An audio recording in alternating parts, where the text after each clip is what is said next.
Geraldo Reyes, State Representative of this district right here, the 75th District. Thank you very much for coming out to our Social Equity Council.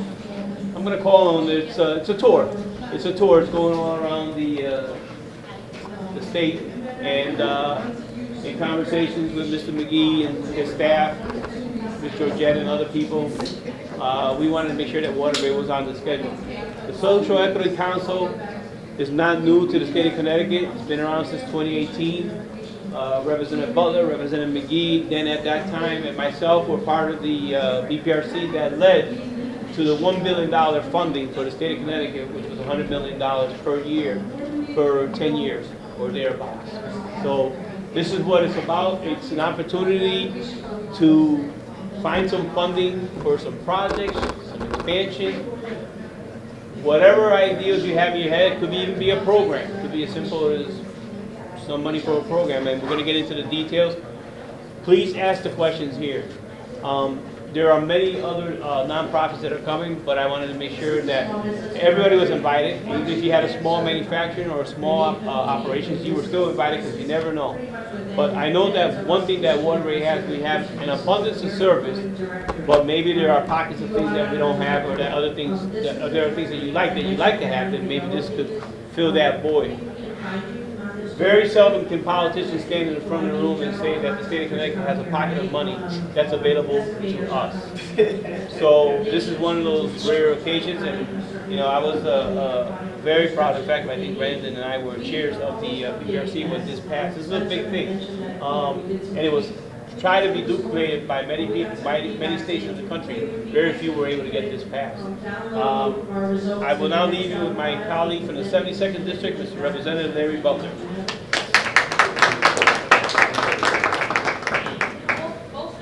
Thank you. Let's give our Representative Reyes a good hand.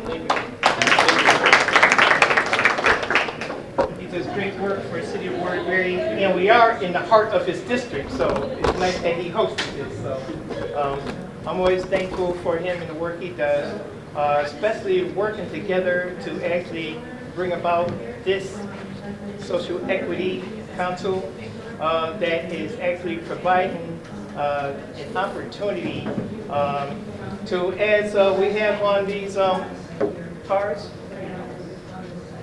reimagine and revitalize. Because a lot of times we get stuck in the old ways of doing things and the sources that we go to. Well, there's another source that we could utilize in many different ways. And I'm proud to be a part of the General Assembly that actually created this, and working with Representative Reyes and then Representative McGee to actually make this opportunity available. And it has withstood the test of time. Still here, still available, but actually on a statewide tour to make it known all across the state what's available. So I think that's the important part. They're not just sitting in their office in Hartford waiting for people to come up there. No, they're coming out in the community and sharing what's available and how you can reimagine and revitalize your community, our community. So I'm just glad to be a part of this, and along with all you, I want to learn how we could tap into this and actually bring the necessary resources to actually help you and your organizations. We're a part of this. We're in this together. So, having said that, I want to introduce Brandon McGee, CEO of the council, my good friend.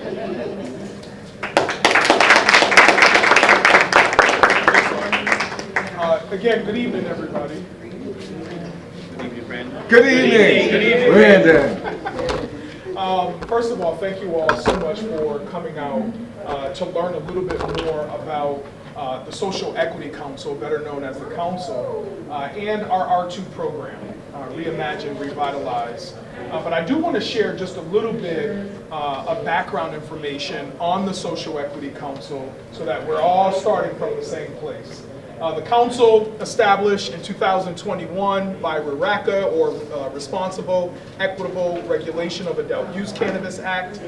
We promote economic equity by supporting social equity entrepreneurs. Our chief goal among any and everything is to reinvest dollars back into disproportionately impacted communities hardest hit by the war on drugs. And then lastly, as you can see, and we're going to talk a lot about this, some of the things that we're seeking to address in terms of barriers to reentry, barriers, I can go on and on about all the barriers, but most importantly, expanding opportunity and foster long-term impact throughout the state of Connecticut. Next slide. All right, so how many of you participated in the initial pilot program of the community reinvestment? See a few of you. It's okay. I'm not trying to, it's not a scary question. Some of y'all are like, maybe, not. It's all good. One of the things that we at the council alongside our board members, of whom I'd like to at least address one of our board members, Avery Gaddis, who is a Waterbury resident, boy, child, grew up on these streets, became a working professional and doing some great things on behalf of the state of Connecticut, but also serves on our board.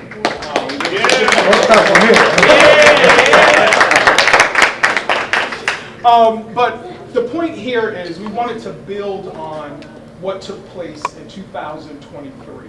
And we reconvened all of our grant managers to understand what were some of the challenges and hear directly from community-based organizations as to how we should move forward with this reinvestment program.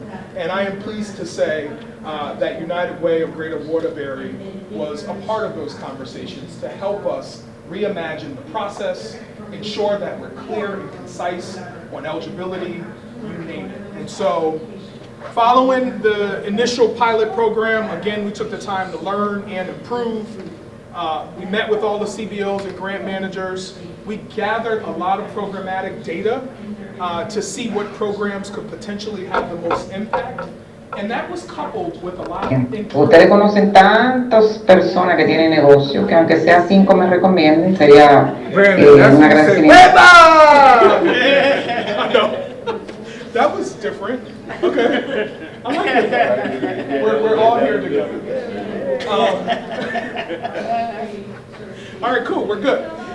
So in addition to all of our internal data, we were able to really impact all of the programs and revise and create a stronger foundation for what we now refer to the R2 program. Next slide. All right, so at this time, I can just shut up and allow for the experts to share with you a lot of great information with respect to the program. So I'm going to turn it over to Caesar. You can come over here. All right. Good afternoon, everyone. My name is Caesar Valentine. Can you all hear me? Yes. All right. So, what I'm going to discuss very briefly is DIAs, or disproportionately impacted areas. We say this term a lot throughout a lot of the programming that we have, and we figured it might be useful to give you an explanation, a little bit of a backgrounder, to give you context on the rest of the presentation. So, through WRACA, the Council is tasked with supporting the areas that were most impacted by the war on drugs, DIAs. These have been identified by the Social Equity Council using a few different metrics. One is a poverty rate metric. The other is a ranking of historical conviction rates for drug-related offenses by census tract. And the third has been unemployment rate. These have been used on the various DIA maps that we've had. These have the impacts and created the communities that we target. To include a copy, this is the 2023 DIA map. You can access it on open data, opendata.ct.gov. You can access that map, and you can access the 2022 and the 2021 DIA map if you're curious and would like to see. Through this program, and in the 2023 DIA map, there are 237 DIA census tracts. Our program encompasses 194 out of the 237, and we are supporting the remaining DIAs through additional programming and initiatives that we will be launching in the coming future. But that concludes my portion, and for the real fun, I'm going to now introduce our Chief Program Officer, Mari Collazo Cruz. Yay! That's a Hello. So why community reinvestment? The representatives alluded to it, and so did our CEO. But basically the war on drugs had a lot of impacts in our communities. It disrupted the lives of many throughout the nation and also in Connecticut, hindering economic growth, diverting resources that could have been used for after-school programs or other types of priorities that the funds could have been used for. It created a lot of challenges that continue to impact many individuals in our community. And the funding that comes through RARACA is intended to mitigate those challenges. The program priorities under our R2 program are economic development, so job trainings, job creation, re-entry initiatives, as our CEO mentioned. There's a lot of folks returning home from prison, whether they were affected by the war on drugs or for other crimes, that need a lot of wraparound services to successfully reintegrate into our communities. That's another priority. And then finally, youth initiatives, whether it's after-school program, entrepreneurship programs, physical training.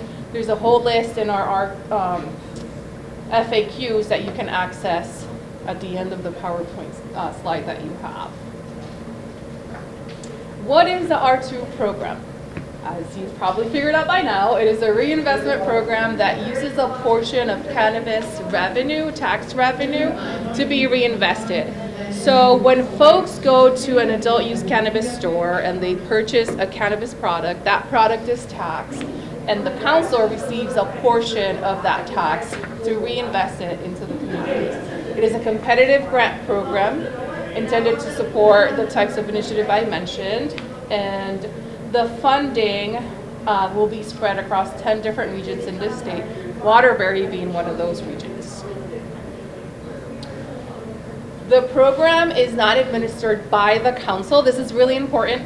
While we are here and we are giving you all this great information, your grant manager is United Way, and Jared Versus is here, who he will say a few words in a little bit, but we are not processing the grant applications.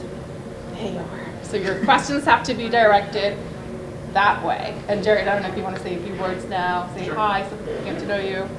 Good evening, everybody. Jared Bruce, the Chief and Back Officer of United Way. Great to be with all of you this evening. We're excited to start this great work. You know, we often say in our office, leadership matters. And the leadership of Brandon and his team with the Social Equity Council funding with R2 matters. It is impactful. And from our perspective as a grantor, as the grantee here, the grant manager, we've never seen a process as transparent, as open, as thoughtful as what Brandon and his team have been able to provide. Some of us have been doing this for a really long time and have had many state contracts and grants, and this process left us amazed, and it was refreshing to see the transparency, the collaboration, coordination happening behind the scenes. And I think that's going to play out in the process by which we as grant manager are able to deploy in our respective communities and tenant them. So from us as a grantor, thank you. It's been a fantastic, real partnership, not top down, really organic, and lots of collaboration and coordination happening. Really appreciate it. Looking forward to working alongside you. Our office is always open. You'll see on the QR code, you'll have direct access to our entire team, and we are more than happy to answer phone calls, make office visits, spend time with you to make sure that you have the support that you need to be able to get it done. There's a number of our partners in the community that know that what we say is what we do, right? We make it happen here. And so we're willing to spend as much time as you need to make sure that your application has what it needs to be able to come muster here. So please know that we are here with you and for you. We spend lots of time even outside of this R2 grant working on capacity in the community to make sure that smaller nonprofits and grassroots have the capacity need to fight for dollars in our community, to strengthen our community. So we're excited to support the work that is being done on R2 and know that we're here. So why are we going through a grant manager instead of administering the program ourselves? Well, besides the fact that it's 180 entities that we would have to administer, We know that a lot of folks receive federal funding and cannot or do not want to be associated with cannabis dollars. So going through a grant manager sort of cleans that up a little bit for you folks. The R2 process, as I mentioned, for Waterbury, it'll be United Way of Greater Waterbury that's administering the Notice of Funding Opportunity for you. It was issued on May 26th, and it has a deadline of July 15th, 5 p.m., not 5:01, 5 p.m. The funds will be distributed from the council to the grant manager and then to the CBOs. Again, they'll act as a fiduciary to distribute that funding so that there's no connection, at least directly. They will also oversee fiscal and programmatic reporting on our behalf and report back to us in terms of how the funds are being used and what impact are the programs having in the community. This is just a picture of everything that I just said, right? From the council to the grant manager to the CBO, back to the grant manager, and back to the CBO. So this is probably what you're interested in. What is required for you to apply? You must be a nonprofit registered to do business in the state of Connecticut. You could also have a fiscal sponsor. You must have been in operation within Waterbury for your purposes for at least 3 consecutive years, the past 3 consecutive years. And again, you must be located in Waterbury and providing services in Waterbury. In your application, there will also be a certification that states that your program serves at least 90% residents from Waterbury. And what is the intent, right? The funding, as our representative mentioned earlier, is intended to go to disproportionately impacted areas. So while we understand that there's a lot of need out there and that there are some folks that serve other folks outside of Waterbury, we really want the funding to be used to impact our communities. Grant managers will select approximately 18 community-based organizations based on a criteria and rubric that we're providing. It'll be a 3-year award, so if you're selected, you don't have to come back next year to apply for this funding. That funding will be available for the next 3 years as long as you're complying, right? And the funding is being used appropriately and you're submitting your programmatic reports. You won't have to come back in 2027 to see whether the funding will be available. The intent is that you can have predictability in your budgeting, right, and to ensure sustainability in the programming. An important component for us for this program is that there will be a capacity building component to it, where if you are selected to receive funding, you will also be required to participate in a series of courses offered by the University of New Haven faculty on the topics that you see on the screen. So there's performance data evaluation, AI, project management, financial management, and other courses that we feel will help you build, or the selected CBOs build capacity. And let's say you applied for the $25,000 award this time around, maybe next time you'll apply for a higher amount because you feel more confident in being able to administer those funds. And it's also intended to develop your skills so that you can find other funding sources and remain sustainable after the 3-year period. They do a good job. What was that? Said they do a good job in the training. Yeah. I said in a couple of sessions, and they do an excellent job. So there you go. It'll be good courses that will be offered. This is these are the funding priorities or program priorities, tier levels for funding, and the total amount of awards that will be issued for each tier. So for youth initiatives, the lowest amount is $25,000. There will be one CBO selected within that tier. For tier 2, it's $50,000, and 2 will be selected for that tier. And then at the end of the 3-year period, if you're in tier 1, it will be $75,000. If you were in tier 3, it'll be whatever, $72,500 is times 3, because I don't know the number off the top of my head. But if you're here, it'll be $300,000, right? So these are the different tiers and program priorities. The funding must be used to support program implementation, and admin costs are capped at 10%, and they also have to be itemized. So we understand that there are A&G costs that need to be attributed to providing programming. You gotta pay your rent, you gotta pay the electricity, you gotta pay the phone, all of those things. But they have to be broken down and attributed to the program that we're funding. And the award amounts may be adjusted by the grant manager or the council at our discretion. Basically, if you're submitting an application for $50,000, but you haven't demonstrated that you have received this level of funding before, or that you're able to manage this level of funding, then the council might say, given their potential impact and their application, maybe they should get a $25,000 grant instead of a $50,000 grant. So that's, once the application is reviewed and the grant manager makes that suggestion, then we may adjust the amount. And that concludes my portion of the presentation. All right, so while Marty gets a sip of her water, I do want to acknowledge the rest, some of our staff in the back, Georgette Cicero and Corinne Moody. Hey, I'm going to stand for them. Waterbury, stand up. Stand up, Jerry. Everybody stand up. Stand up, stand up, stand up. Cut it, stand up. This is how they do our SECP in Waterbury. This is how Waterbury does it. Deneen is the best. Yeah, I love Deneen. I met her before. Yeah, man. So, we ain't going to sit down. Georgette Cicero is all things in the office, but been with me for quite some time, and Corinne Moody is our social equity impact officer.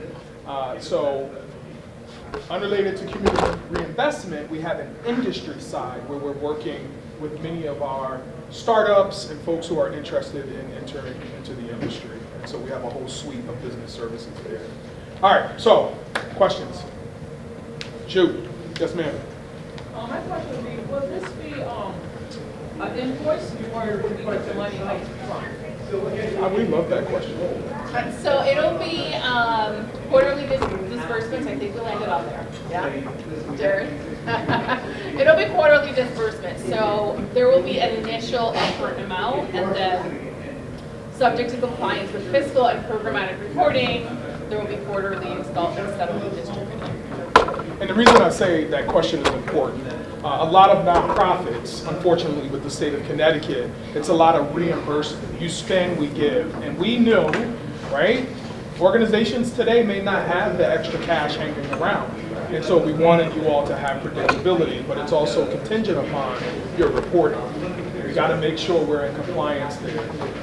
But we also made that easy too, to report out. Great question. And I'll just add real quickly She has to another that. question. There is, I just want to, Yeah. while there will be quarterly disbursement, the final payment will have a portion that's retained to make sure that you complete, right, all of your reporting for final year reporting, and then that will be issued after. Another question would be, when will the start date be? I know that application can be in July 15th. When will it start? So we are required by statute to have our council members approve the final selection that the grant managers make. So we are aiming for October, November for contract execution. Is that possible? Yeah. And I'm deferring to them because they'll depend on us for that final selection, right? So we're aiming for October, November 1st. It'll probably be November.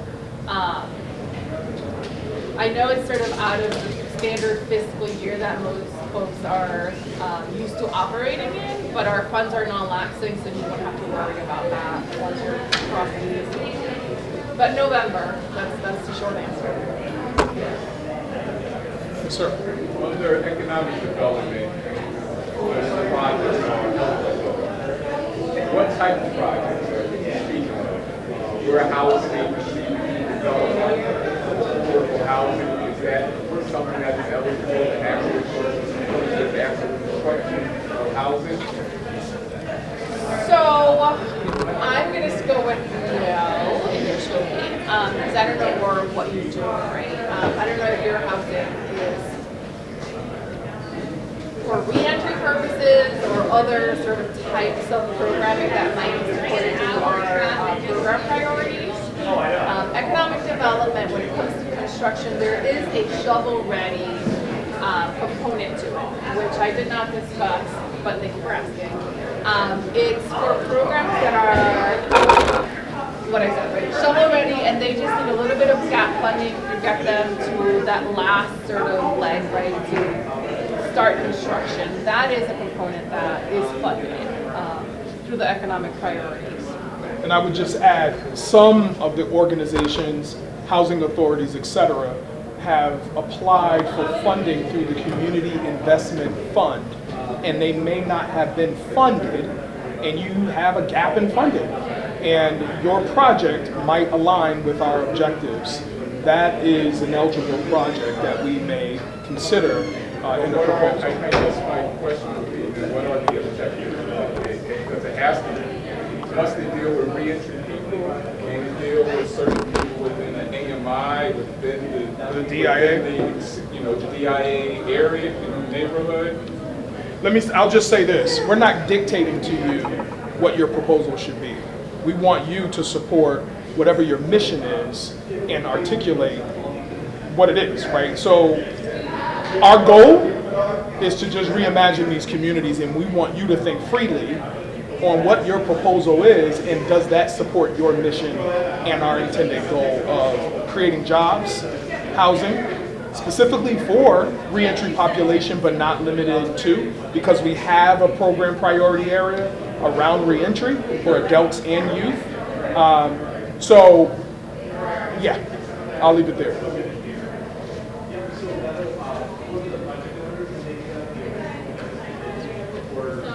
Apply this year, Saving Words and Gaps, selected as one of the 18 community-based organizations. You go through the 3-year period. Are you able to reapply at the end of your 3rd year, or are you homework done with this one-time deal? No, it's not intended to be a one-time deal. I think that as long as you're in good standing, right, and you've completed the courses and all of that, nothing really prevents you from coming back. If you were to apply and say you didn't get it, obviously we'll be working with Jared in United Way, but would there be opportunities for those nonprofits that maybe couldn't qualify to get some type of support to enhance their application for upcoming year to make sure that they're meeting all the targeted areas to be considered a high quality application to receive funding? So that is something that we've been thinking about. I think every region we've gone to has requested that type of support. So it's something that we're trying to put together. But I will say though, because I think this is a good segue to that, if you do not get selected during this round, we will be putting forward another initiative for micro grants. That if you couldn't get funded through R2, then maybe you can get funded through the micro grants. If you get funded through R2, you are not eligible for the micro grants, right? And then we're also trying to put together programming for CBOs to go through the capacity building process and not necessarily be tied to R2 funding.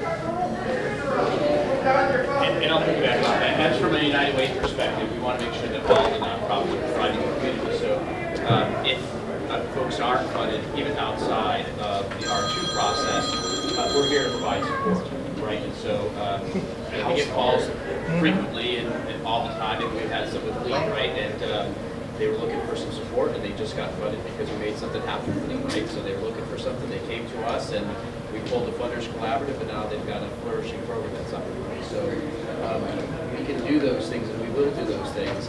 We're happy to do that outside of R2. Can an organization submit more than one application, especially if they're addressing different priorities or several priorities?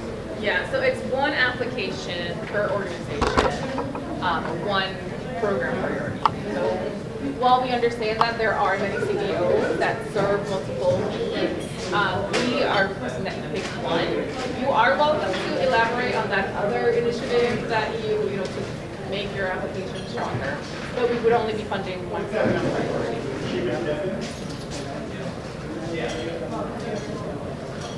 Easy working for you guys. Can you go back to your tier? It's a little slow. The priorities were selected by those were selected by Data. Okay. Yep. I'm just wondering why. So I love the reentry piece, and I like the youth initiatives. Does the youth initiatives go back to birth to 3? If you're in that program, in that arena? So we're not establishing an age. That's another question that we get a lot, right? We said youth, and we let you define that as part of your mission. But obviously you have to support it in your application. And I just want to add, we were very, very intentional by not being overly prescriptive. We know that many of you seek money all the time, and you're asking the question so that you can then articulate exactly what they want to hear. That's not what we're in the business of doing. Our communities they're not a monolith, they're different. You all have missions, you're mission driven, and you're doing great work.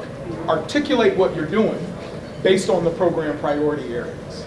And so we want you to think creatively, but we're also not in the business of, here's a new idea we got and we want to try it with your money. Do something that's scalable, right? So it could be young, that could be a part of your program. That's what you provide, those services.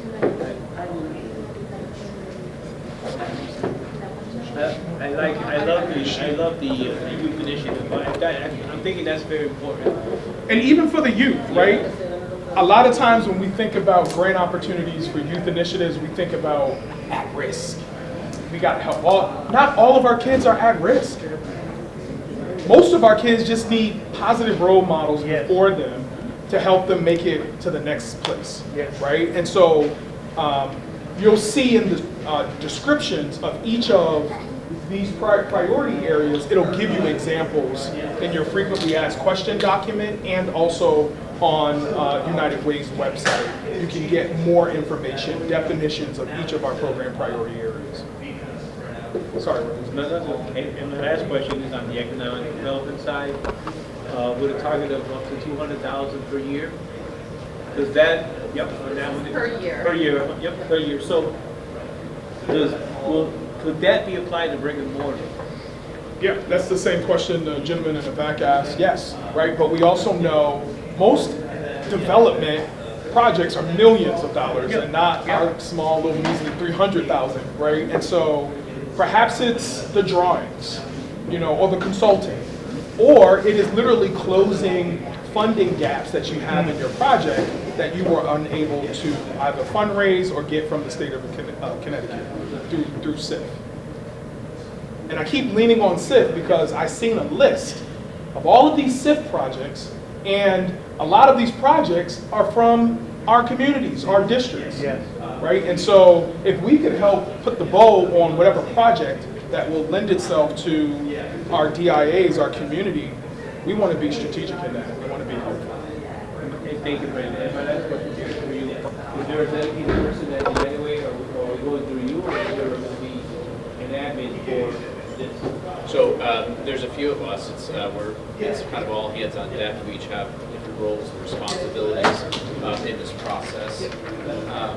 So my role will be kind of overseeing at a higher level the day-to-day operations. But we have Kay Mello, who is going to be point as kind of the project manager on this, and obviously our finance department is involved, as well as our marketing team to help get it out. So we all meet very collaboratively. It's been a well-oiled machine, and we've also provided some technical assistance to other organizations that haven't had this type of grant that received funding. And so one of the nice things about this entire process has been very transparent. All of the 10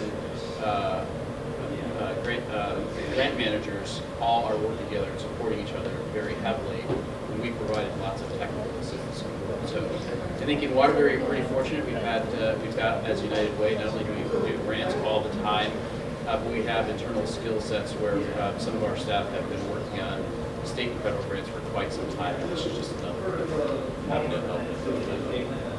Thank you, Larry. And I will say, there will be additional information sessions led by United Way. I think one was today. These meetings were a charge by members of the Black and Puerto Rican Caucus to say, hey, I want to invite all of my organizations who may not be a part of United Way's ecosystem, and we want to get them there. But can you provide us small sessions, SEC, work alongside the members of the BPRC and answer any questions that folks might have? And that's why we are doing what we're doing today. Okay, there were a couple other questions, and then, well, Representative Go, and then I thought there was some hands somewhere, but go ahead, Representative. No, my question is about distribution of funds over the grant managers. If there's 10 of them, is there a specific dollar amount for each one of them based on any data, or how is that distribution?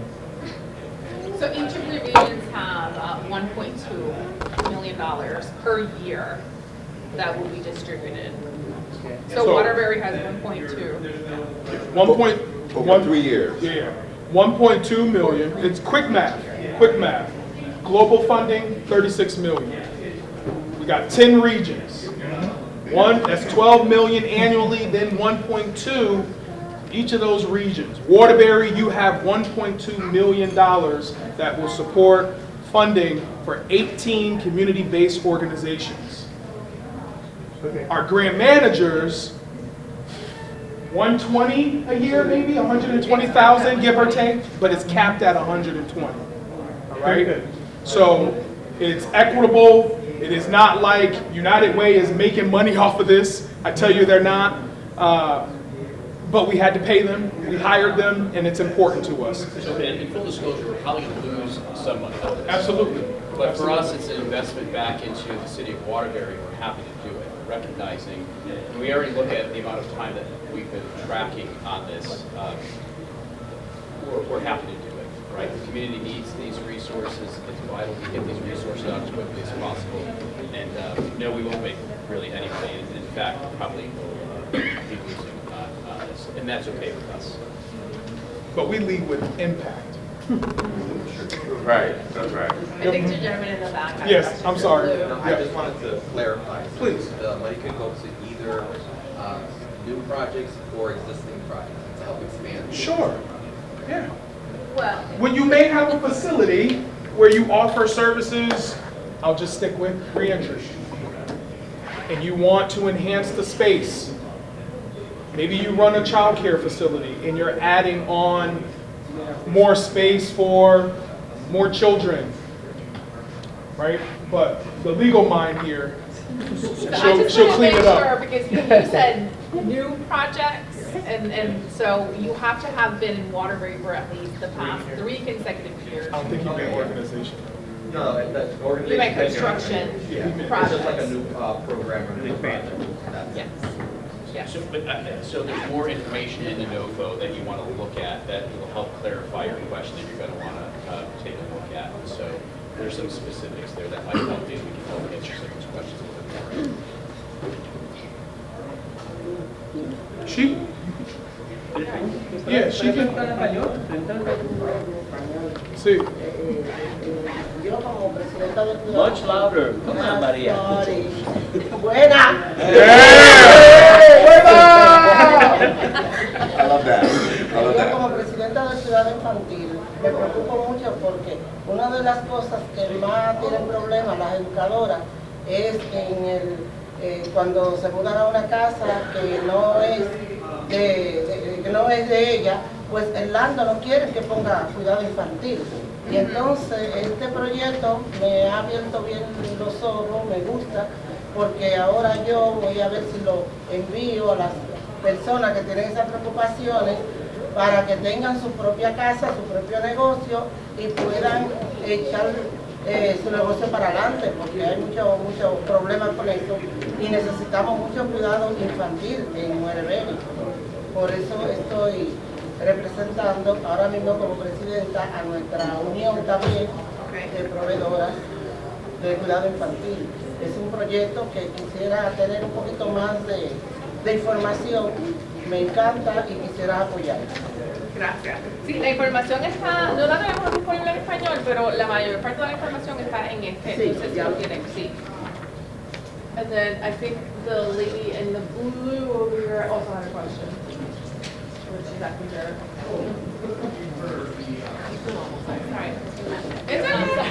So just looking at the funding breakdown, I see that there's the different tiers. Top tier 72.5 for youth position.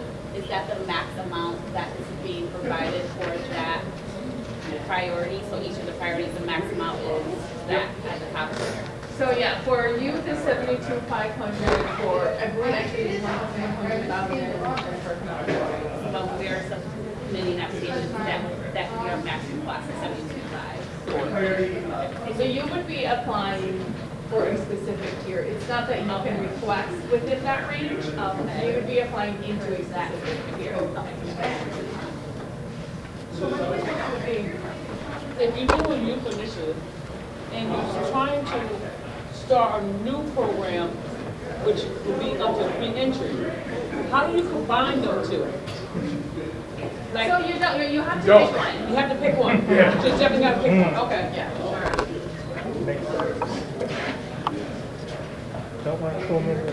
I know Connecticut is not the same. I'm chuckling because everywhere we've been, the questions have been consistent, which is so cool. So anyway, folks ask the same question. Okay. Yeah. But if you have any additional questions, you know who to go to. United Way. And we're also, our door is open as well. Any other questions? No? If there's, Waterbury has 1.2 million, if there are other areas that are disparate that are not using the amount, can we get more than 1.2 million? Lord have mercy. Well, we've met with the grant managers. We feel that it's unlikely that they will not use all of the funding. But to answer your question, I think the best way to support that would be with the micro grant managers micro grants that we will be issuing hopefully in the near future. We're trying to get through this process and before launching the micro grants. Oh, we have one final question. Sure. So it's due July 15. When will we know if we got one, if we were selected? I know that money's going to be distributed in November. When will we know if we got selected? So we anticipate that the full council will be voting early September. Okay. So our meetings are recorded and posted on YouTube. So before a formal notification, you'll probably see it out know. there. Yeah. I wouldn't know that. Yeah, you all are welcome to attend any of our board meetings. They're monthly, the first Tuesday of each month at 10. We are on vacation right now for June, July, August, but we have committee meetings. You're welcome to attend those as well. They're quarterly, but it's a very transparent organization, and we welcome all of you. So make sure to follow us, all right? Thank you, Waterbury. Thank you. Thank you. Okay, wait a minute. Here it is, they came here to Waterbury to share this information. Let's give them more of a warm welcome for coming to share this opportunity with us.